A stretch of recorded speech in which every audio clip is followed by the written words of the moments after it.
चलिए आज हमारा लेक्चर 6 है, लेक्चर 6 केमिकल बॉन्डिंग का। आज के क्लास में हम लोग बात करेंगे कोऑर्डिनेट बॉन्ड, बात कर लिए थे। आज के क्लास में हम लोग जो बात करेंगे वो बात करेंगे properties of compounds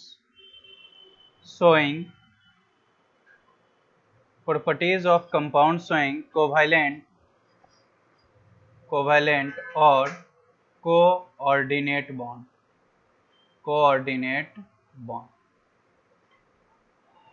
properties of compound showing covalent और कोऑर्डिनेट बॉन्ड के बारे में आज हम चर्चा करेंगे, ठीक है।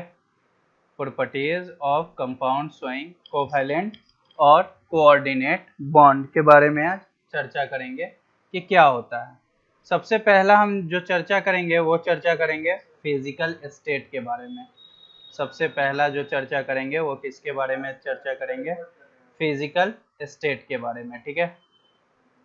अब अगर हम फिजिकल स्टेट के बारे में देखें तो सिंपली देख सकते हैं कि फिजिकल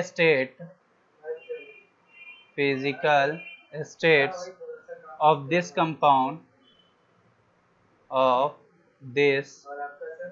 compounds are generally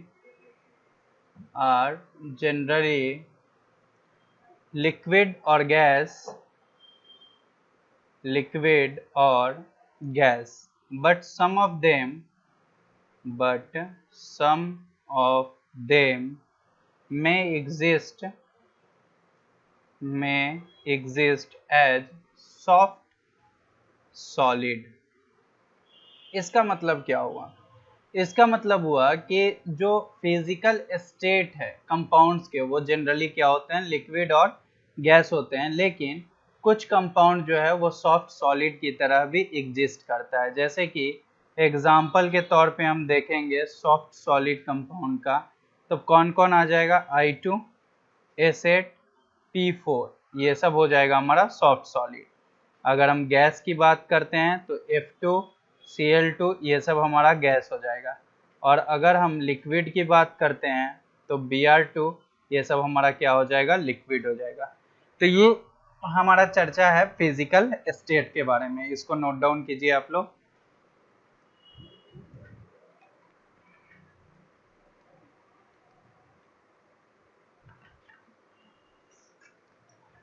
चलिए नेक्स्ट देखते हैं हम लोग। नेक्स्ट है सेकेंड पॉइंट जो है वो है melting point and boiling point के बारे में चर्चा करेंगे। अब जो सेकेंड है वो हम चर्चा करेंगे किसके बारे में? मेल्टिंग पॉइंट और बॉइलिंग पॉइंट के बारे में। बेसिकली आप जान लो कि कोऑर्डिनेट बॉन्ड के जो कंपाउंड होता है उसका मेल्टिंग पॉइंट बॉइलिंग पॉइंट लो होता है, लेकिन ये कंपाउंड जिसका मेल्टिंग पॉइंट हाई होता है जैसे कि आयोनिक कंपाउंड, क्योंकि उसमें 3D जिएंट स्ट्रक्चर होता है, 3 डायमेंशनल स्ट्रक्चर होता है, बड़ा स्ट्रक्चर होता है, जिसके कारण ऐसा होता है। इसमें हम सिंपली लिख देंगे कि this compounds have generally low melting point and boiling point, but there are some compounds whose melting point are higher than even ionic compound. That is because of their 3D GAN structure. इसका मतलब समझेंगे, जैसे कि आप example में ले लो diamond, ठीक है, और सिलिकॉन कार्बाइड। इसका मतलब जनरली समझेंगे कि इस तरह के जो कंपाउंड होते हैं जनरली उसका मेल्टिंग पॉइंट और बॉइलिंग पॉइंट लो होता है, लेकिन ये कुछ कंपाउंड्स है जिसका मेल्टिंग पॉइंट ज़्यादा होता है आयोनिक कंपाउंड से भी, आयोनिक कंपाउंड के कंपेयर में भी। वो इसलिए होता है क्योंकि वो 3D स्ट्रक्चर होता है और बड़ा स्ट्रक्चर होता है, जैसे कि डायमंड और सिलिकॉन कार्बाइड की एग्जांपल हम ले सकते हैं। इसको भी लिख लीजिए सेकेंड पॉइंट को।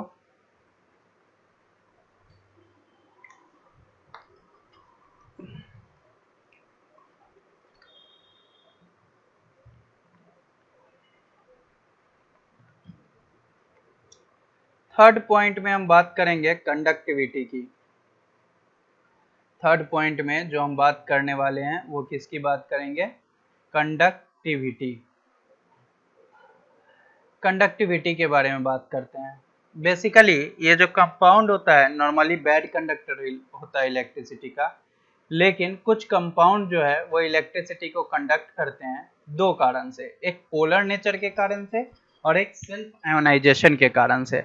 तो हम सिंपली लिख सकते हैं कि this compounds are normally bad conductor of electricity,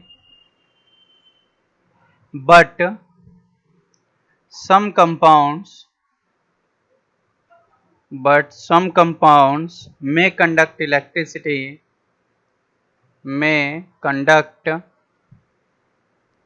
electricity due to its first में पोलर नेचर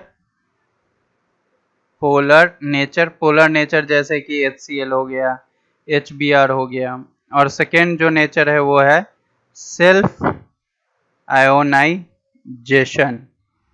ठीक है, अब इस दोनों को डिटेल में समझना। ये जो कंपाउंड होते हैं नॉर्मली क्या होते हैं? बैड कंडक्टर होते हैं इलेक्ट्रिसिटी के, लेकिन कुछ ऐसे कंपाउंड है जो इलेक्ट्रिसिटी को कंडक्ट करते हैं। उसका क्या कारण है? सबसे पहला कारण है पोलर नेचर के कारण, जैसे कि HCl, HBr, और दूसरा कारण है सेल्फ आयोनाइजेशन के कारण। अगर हम पोलर नेचर के कारण जाने, जैसे कि पोलर नेचर तो हम समझ गए, HCl है, HBr, ये सब पोलर नेचर में आता है। सेल्फ आयोनाइजेशन की अगर बात करें तो वाटर खुद में खुद को डिसॉल्व करो तो क्या बन जाएगा? ये H3O प्लस और प्लस OH माइनस हो जाएगा, होगा ना।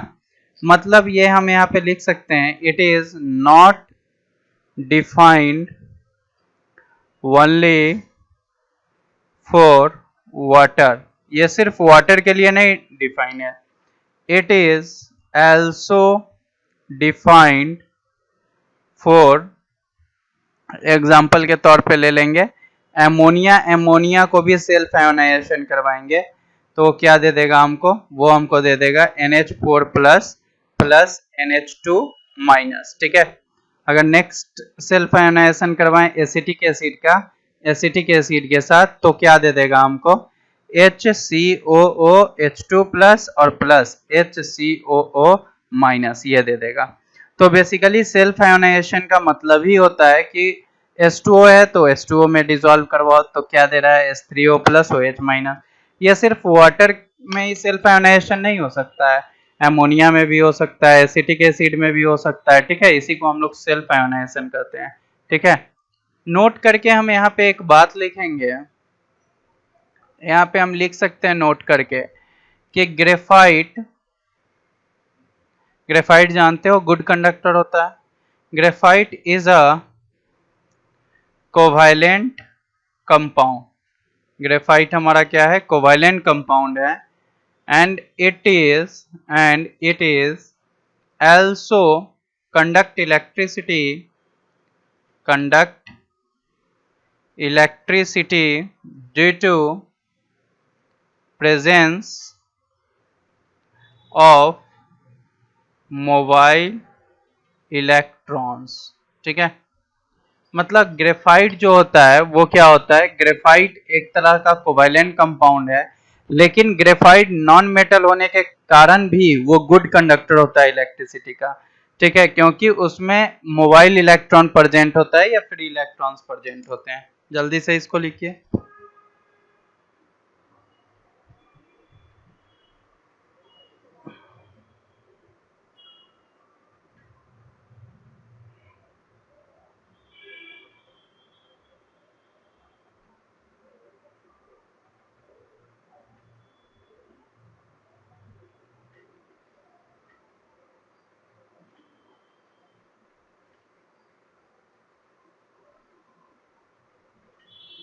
चलिए, कंडक्टिविटी के बाद हम बात करते हैं सॉल्युबिलिटी की। नेक्स्ट देखिए, फोर्थ नंबर हम बात करते हैं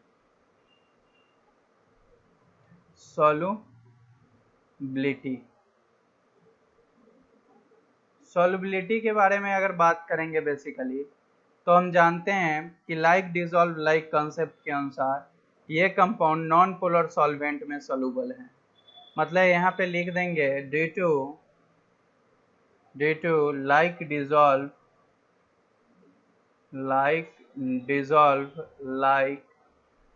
concepts due to like dissolve like concepts, these compounds are soluble in non-polar solvents। Like dissolve like concept के अनुसार ये कंपाउंड सॉल्युबल है नॉन पोलर सॉल्वेंट में, जैसे कि लाइक बेंजीन, या दूसरा में हम बोल सकते हैं क्लोरोफॉर्म, बेंजीन या क्लोरोफॉर्म ईटीसी।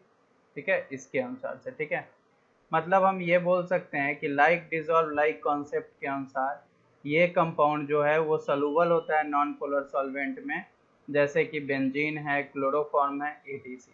ठीक है, अगर हम फिफ्थ पॉइंट में बात करें, फिफ्थ पॉइंट में अगर आइसोमेरिज्म के बारे में बात करें हम, तो आइसोमर क्या होता है आपको पता है, same molecular formula but different structure is known as isomer. हम यहाँ पे लिखेंगे since covalent bond is directional. Covalent bond हमारे क्या होते हैं, डायरेक्शनल होते हैं नेचर में। Since covalent bond is directional in nature, hence this compound show isomerism। इसका मतलब क्या है, इसका मतलब ये हुआ कि कोवैलेंट बॉन्ड जो होता है वो डायरेक्शनल नेचर का होता है, जिसके कारण से कंपाउंड जो होते हैं वो आइसोमेरिज्म को शो करते हैं। जैसे कि एग्जाम्पल देंगे C2H6O, तो इसका दो एग्जाम्पल आ जाएगा। एक अल्कोहल भी इस फार्मूला से बन सकता है और दूसरा ईथर भी इस फार्मूला से बन सकता है। अल्कोहल का फंक्शनल ग्रुप OH होता है, आप जानते हो, तो C2H5OH। देखो इस फार्मूला को मिला के कार्बन 2 है, हाइड्रोजन 6 है, ऑक्सीजन 1 है, तो ये अल्कोहल बना। ईथर बनाना है तो CH3OCH3, कार्बन 2 है, हाइड्रोजन 6 है और ऑक्सीजन 1 है, तो ईथर बना। जल्दी से इसको लिख लीजिए।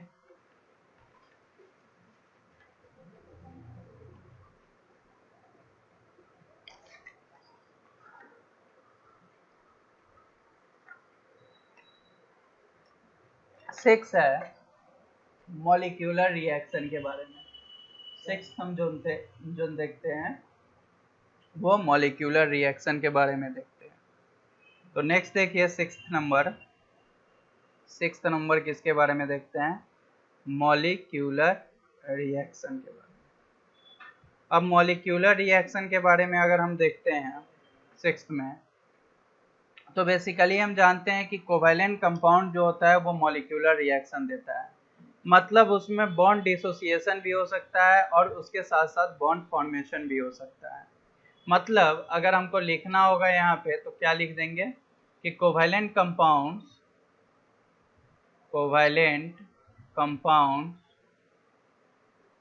Gives molecular reaction, covalent compounds gives molecular reaction which involves bond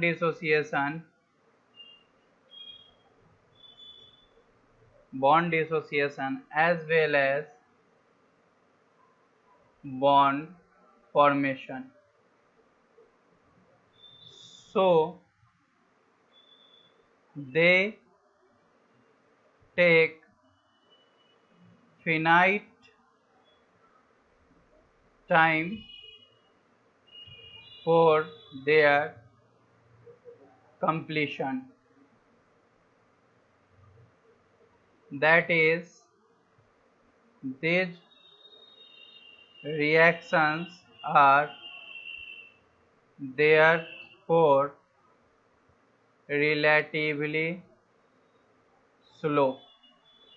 मतलब क्या हुआ, मतलब ये हुआ कि कोवैलेंट कंपाउंड जो होते हैं वो मॉलिक्यूलर रिएक्शन देते हैं जो कि इन्वॉल्व होता है, जिसमें बॉन्ड डिसोसिएशन भी हो सकता है और बॉन्ड फॉर्मेशन भी हो सकता है, जो कि फिनाइट टाइम लगाता है कंप्लीट करने के लिए। और ये रिएक्शन रिलेटिवली अगर देखें हम तो स्लो होता है। जैसे कि अगर हम लिखें N2 प्लस H2, ये देता है हमारा NH3। अब बैलेंस करते हैं, यहाँ 2 नाइट्रोजन करेंगे तो नाइट्रोजन 2 है, हाइड्रोजन 3 2 जा 6, यहाँ भी 3 2 जा 6। अब हम देखते हैं नाइट्रोजन ट्रिपल बॉन्ड है यहाँ पे और हाइड्रोजन सिंगल बॉन्ड है। यहाँ पे बॉन्ड क्या होगा, डिसोसिएट होगा, मतलब बॉन्ड क्या करेगा, ब्रेक करेगा। बॉन्ड ब्रेक करके यहाँ नाइट्रोजन और हाइड्रोजन के बीच बॉन्ड बनेगा, बॉन्ड क्या करेगा, फॉर्मेशन करेगा। ठीक है, एक तरफ बॉन्ड ब्रेक हुआ और एक तरफ बॉन्ड फॉर्मेशन किया। तो basically covalent compounds gives molecular reaction which involves bond dissociation as well as bond formation, so they take finite time for their completion, that is these reaction are therefore relatively क्या, slow। ठीक है, ये example के तौर पे डाल सकते हो, जल्दी से लिख लो इसको।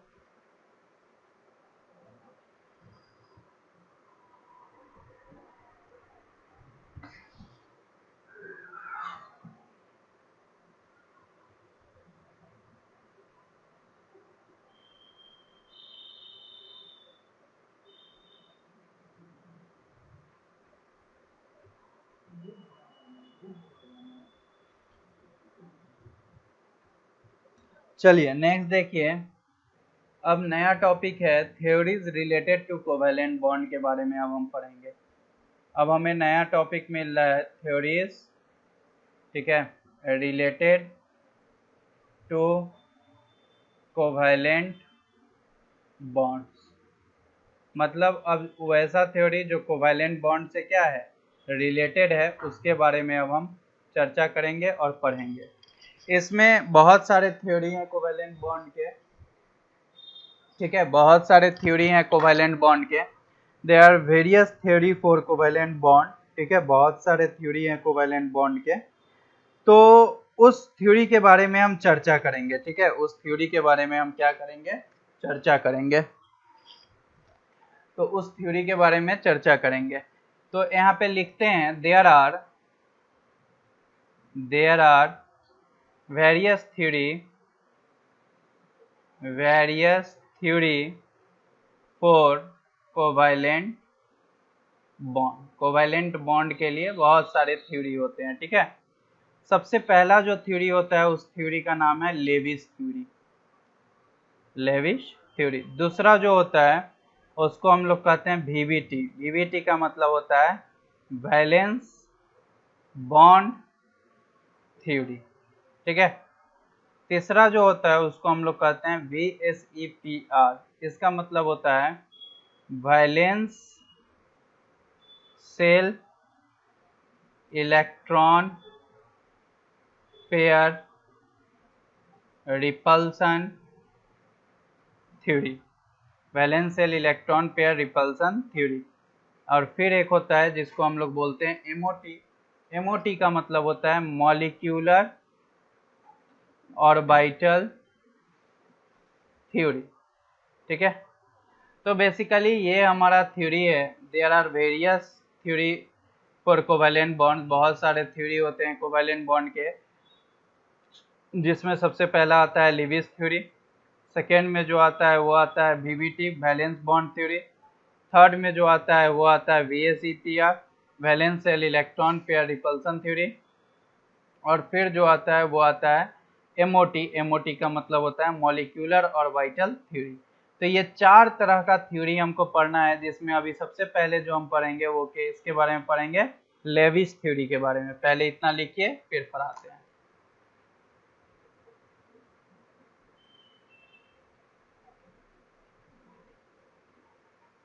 जल्दी से लिखिए।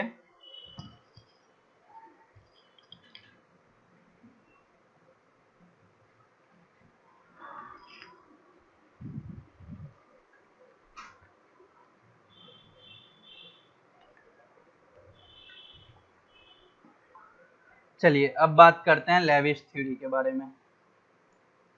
अब जो हम लोग देख रहे हैं वो किसके बारे में देख रहे हैं? Lavish theory. क्या होता है लेविश थ्योरी? ठीक है, इस थ्योरी के अनुसार कोवैलेंट बॉन्ड जो फॉर्म्ड होते हैं, ठीक है, वो हर एटम अपने ऑक्टेट को कंप्लीट करेगा हाइड्रोजन को छोड़ के, और हाइड्रोजन डुप्लेट को करेगा। वैलेंस सेल और outermost shell of electron participate करता है बॉन्ड फॉर्मेशन में। तो इसको हम डायरेक्ट लिख सकते हैं यहाँ पे कि according to this theory covalent bond is formed between atoms so that each atom can complete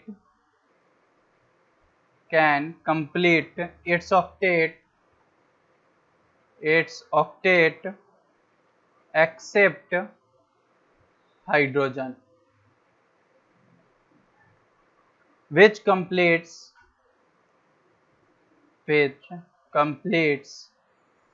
its duplet.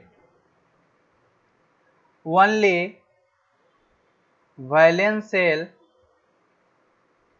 or outermost shell electrons will participate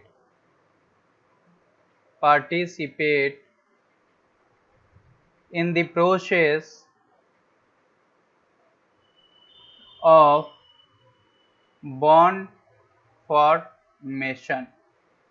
इसका मतलब ये हुआ कि इस थ्योरी के अनुसार covalent bond is formed between atom, covalent bond atom के बीच में फॉर्म्ड होगा सो दैट, जैसे कि इच एटम जो है, हर एटम अपने ऑक्टेट को कंप्लीट करेगा हाइड्रोजन को छोड़ के, जो कि डुप्लेट को पूरा करेगा। और इस थ्योरी में आउटर मोस्ट सेल इलेक्ट्रॉन और वैलेंस सेल पार्टिसिपेट लेगा इस प्रोसेस में, बॉन्ड फॉर्मेशन के प्रोसेस में। ठीक है, इसी में होता है एक Lewis dot structure. Lewis theory में ही आता है एक लेविस डॉट स्ट्रक्चर। ठीक है, तो लेविस डॉट स्ट्रक्चर क्या होता है? लेविस डॉट स्ट्रक्चर होता है स्ट्रक्चर which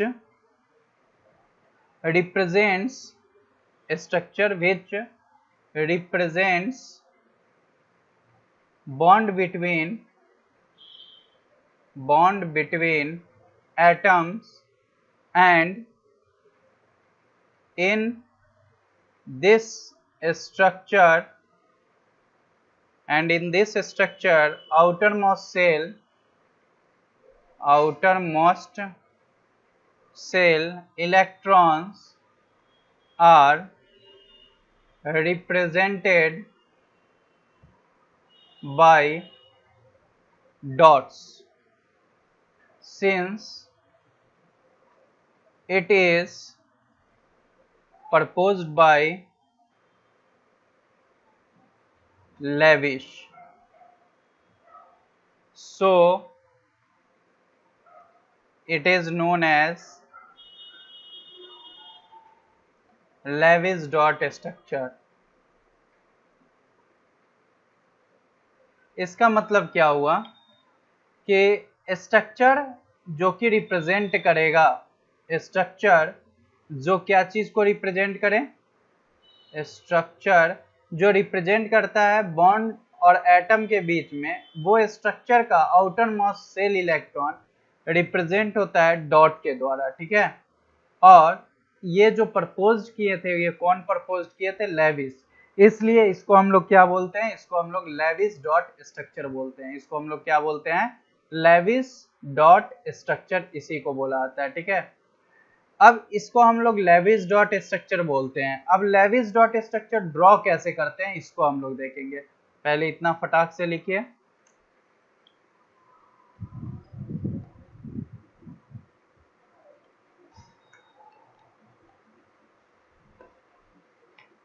फटाक से इसको लिखिए। अब हम लोग देखते हैं रूल्स।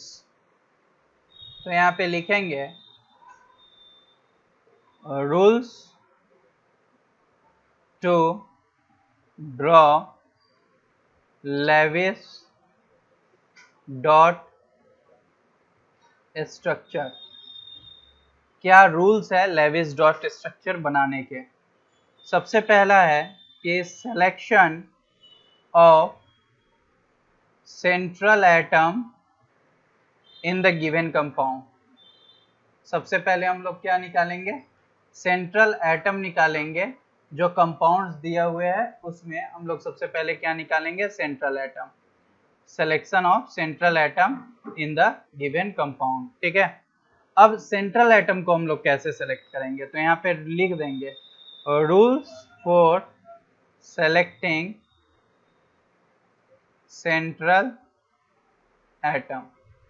अब हम लोग देख रहे हैं क्या रूल्स है सेंट्रल एटम को सेलेक्ट करने का। ठीक है, तो सबसे पहला क्या है ये देखिए। सबसे पहला पॉइंट है कि generally atom having at least, या ऐसे लिख दें generally atom having least electronegative will be central atom। मतलब वैसा एटम जिसका इलेक्ट्रोनिगेटिव सबसे कम है वो क्या होगा? वो हमारा सेंट्रल एटम होगा। ठीक है, वो हमारा सेंट्रल एटम होगा। ठीक है, सेकेंड बी नंबर बोलता है कि atom present in list number, मतलब वैसा atom present in list number will be central atom. ठीक है, मतलब वैसा एटम जो रिप्रेजेंट करेगा atom present in list number, वैसा एटम जो कि प्रेजेंट होगा सबसे कम मात्रा में, उसको सेंट्रल एटम कहेंगे। ठीक है, सी नंबर कहता है कि atom having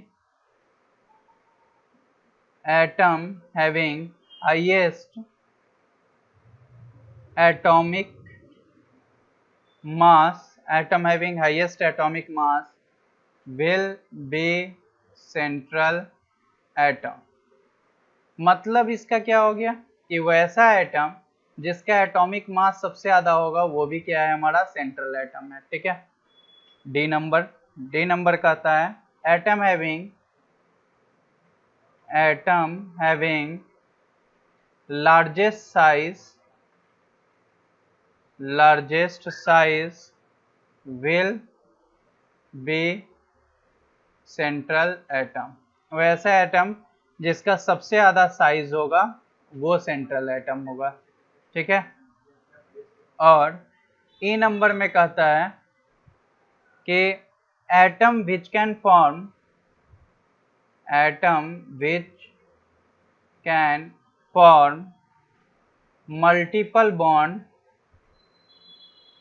multiple bond as well as having vacant orbital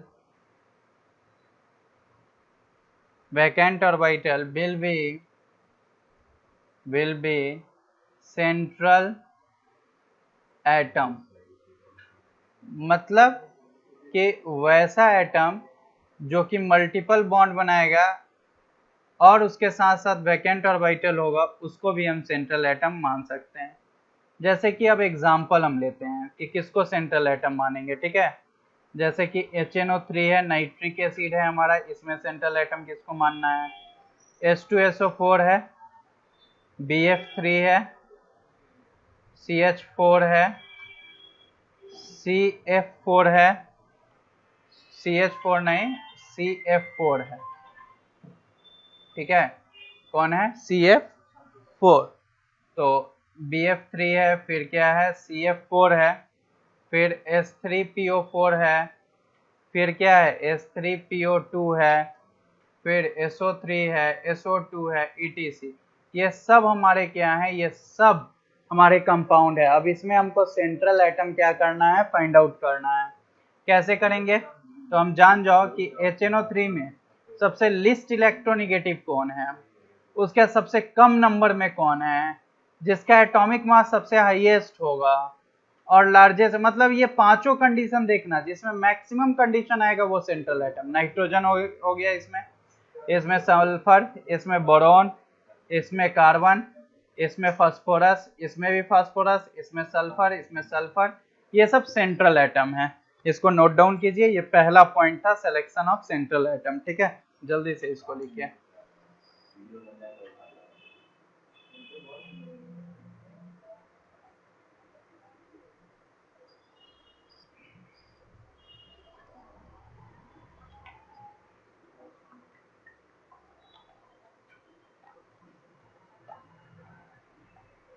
चलिए next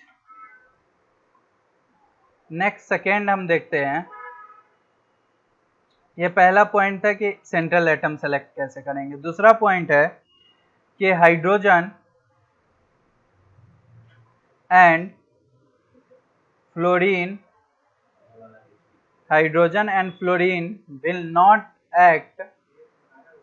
will not act as central atom. Hydrogen और फ्लोरीन को हम लोग सेंट्रल एटम में काउंट नहीं करते हैं। They will always form the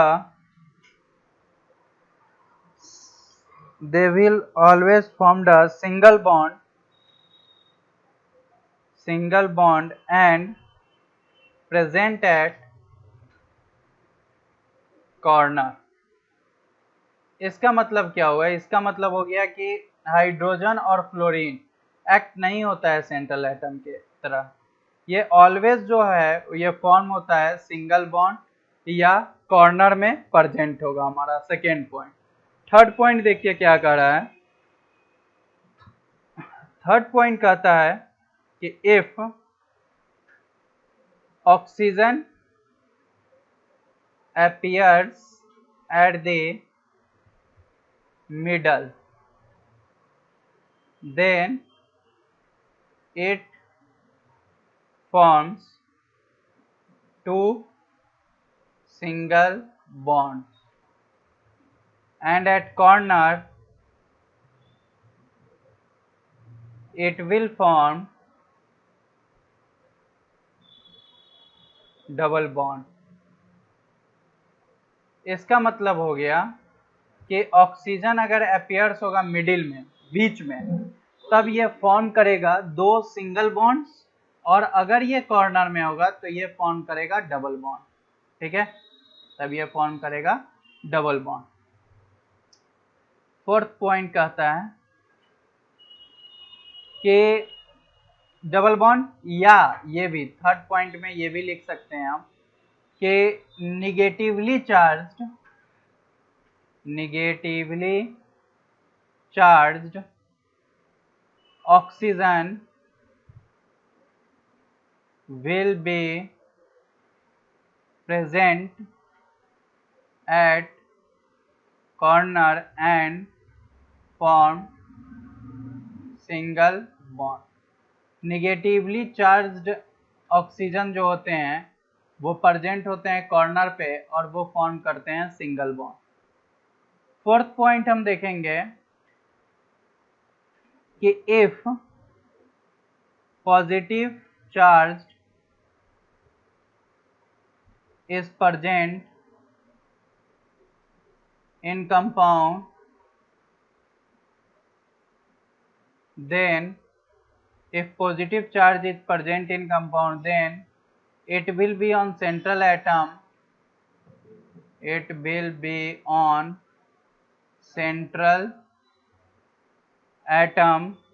and subtract this charge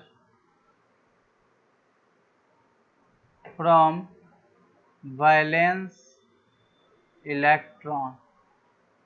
इसका मतलब क्या हुआ कि अगर पॉजिटिवली चार्ज प्रेजेंट होगा कंपाउंड में, तब ये सेंट्रल एटम पे हो सकता है और उसको सब्सट्रैक्ट करेंगे किसके साथ, वैलेंस शेल के साथ। वैलेंस इलेक्ट्रॉन के साथ। फिफ्थ पॉइंट कहता है कि if negative charge is present in compound, अगर नेगेटिव चार्ज प्रेजेंट होता है कंपाउंड में, तब then it will be present on the corner atom। अगर निगेटिवली चार्ज प्रेजेंट होगा हमारे कंपाउंड में, तब ये प्रेजेंट होगा किस चीज में, ये प्रेजेंट होगा कॉर्नर में, कॉर्नर एटम में। ठीक है, अब एग्जाम्पल में हम देखते हैं। ठीक है, एग्जाम्पल करके देखेंगे। ये सारा पॉइंट लिख लीजिए, ये सारा पॉइंट इंपॉर्टेंट है, नहीं समझ में आएगा तो हम समझा देंगे। ठीक है,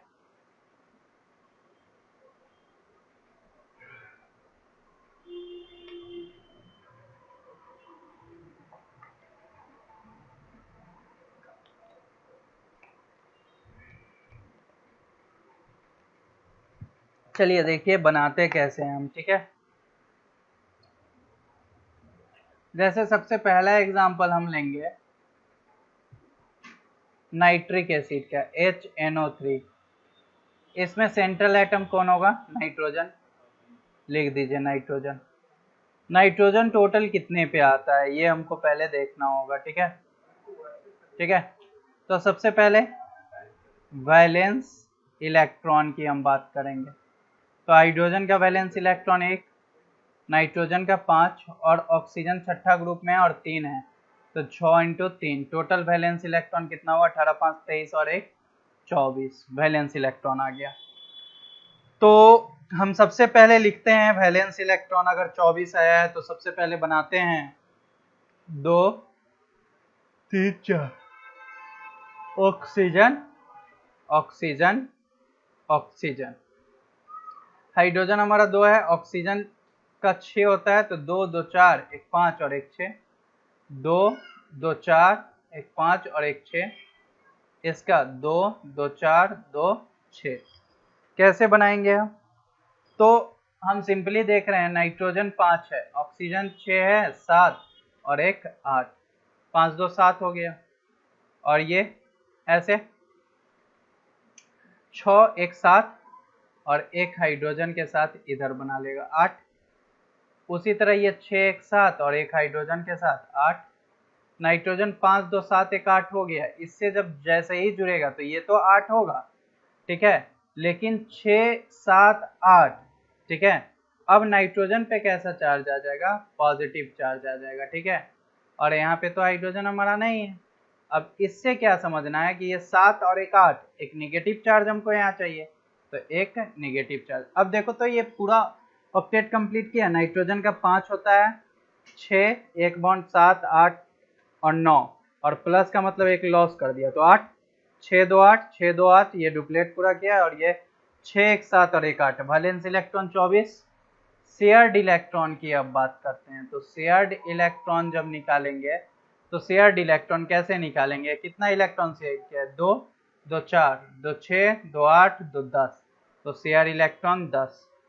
अब निकालेंगे लोन पेयर ऑफ इलेक्ट्रॉन, तो कितना हो जाएगा, valence electron minus shared electron, मतलब 24 माइनस 10 कितना आ जाएगा, 14। Lone pair of electron 14। 2 2 4 2 6 2 8 8 2 10 2 12 1 13 1 14 हो गया ना। तो इसके अनुसार से हम क्वेश्चन को क्या कर सकते हैं, सॉल्व कर सकते हैं। उसी तरह आपको सेकेंड जो बनाना है वो बनाना है, ये पहला था NH4 प्लस का, फटाक से इसको लिखिए और बनाइए। तो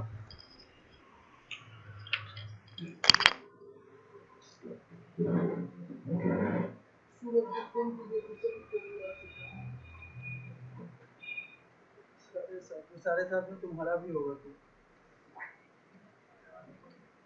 मेरा भी 8:30। देख काम करना, जल्दी से लिखिए आप। NH4 प्लस, इसको कैसे बनाएंगे, तो NH4 प्लस को जब हम बनाते हैं सबसे पहले, तो आप देखो यहाँ पे नाइट्रोजन है 1 2 3 4 5 होता है इसका जनरली, हाइड्रोजन है तो डुप्लेट पूरा करेगा, एक है, एक दो, एक हाइड्रोजन इधर, फिर हाइड्रोजन इधर और फिर हाइड्रोजन इधर, ठीक है। तो 5 और 4 बॉन्ड बना लिया तो 9, मतलब एक इस पे क्या चाहिए, पॉजिटिव चार्ज, ठीक है। अब NH4 प्लस हो गया, वैलेंस इलेक्ट्रॉन की चर्चा करेंगे, तो नाइट्रोजन का 5 प्लस हाइड्रोजन का 4 कितना हो गया 9, और एक पॉजिटिव मतलब एक हटा दो तो वैलेंस इलेक्ट्रॉन कितना आया 8। शेयर इलेक्ट्रॉन की बात करेंगे तो 2 2 4 2 6 और 2 8, ठीक है। लोन पेयर ऑफ इलेक्ट्रॉन की बात करेंगे तो valence electron minus share electron कितना हो गया 8 माइनस 8 इज इक्वल टू 0। फटाक से लिखिए इसको।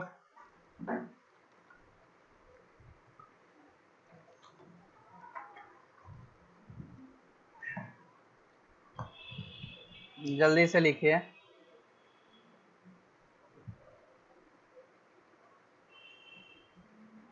इसी तरह बहुत सारा क्वेश्चन है जिसको आप लोग ड्रॉ कर सकते हो। क्वेश्चन है आपका H2SO4 का ड्रॉ कीजिए लेविस डॉट स्ट्रक्चर। फिर क्वेश्चन है SO4-2 का। फिर क्वेश्चन है H2S का। फिर आपका क्वेश्चन है NH3 का। फिर आपका क्वेश्चन है PCl5। फिर क्वेश्चन है H3PO2 और फिर क्वेश्चन है आपका H3PO2 के बाद H3PO3। ये सारे का लेविस डॉट स्ट्रक्चर बनाइए, फिर हम ये सारे चीजों को डिस्कशन करेंगे नेक्स्ट क्लास में।